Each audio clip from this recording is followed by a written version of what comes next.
Okay, folks, we're going to start off with Comet Lovejoy. Nobody thought she'd survive as she skimmed across the sun, but she did.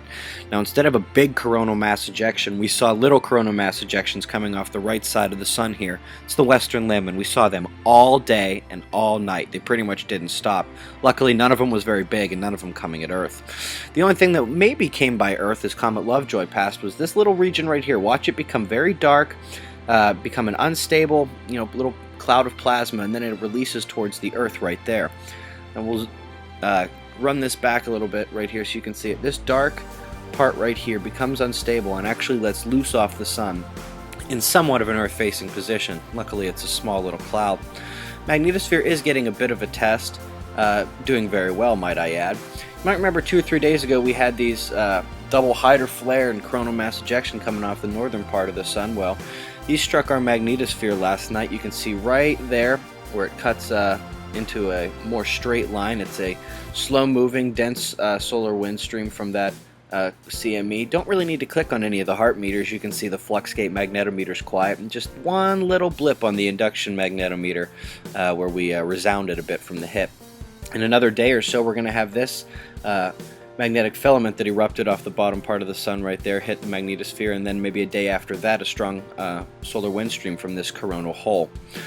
And then of course we will be watching in 2 or 3 days for any effects from that little plasma cloud.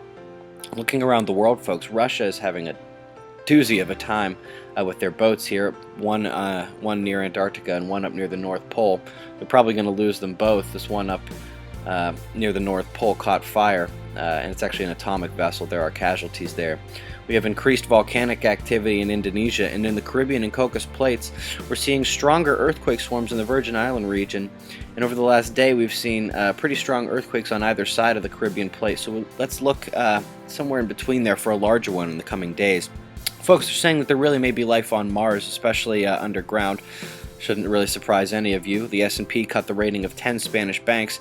And looking at a World War III update, folks, this is really beginning to be disturbing, all the things that are happening. And you have to wonder, is this just a show we are watching?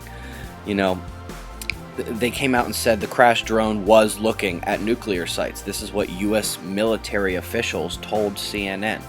Now, it's crazy why they would actually come out and say that. Why they would even do that. Couldn't they do that with a satellite? And this guy, Ahmed Karzai, the president of Afghanistan, came on TV yesterday and said, we're not going to take part in this. We don't want flights coming from Afghanistan. And Leon Panetta got up right after him and said, with all due respect, these aren't stopping.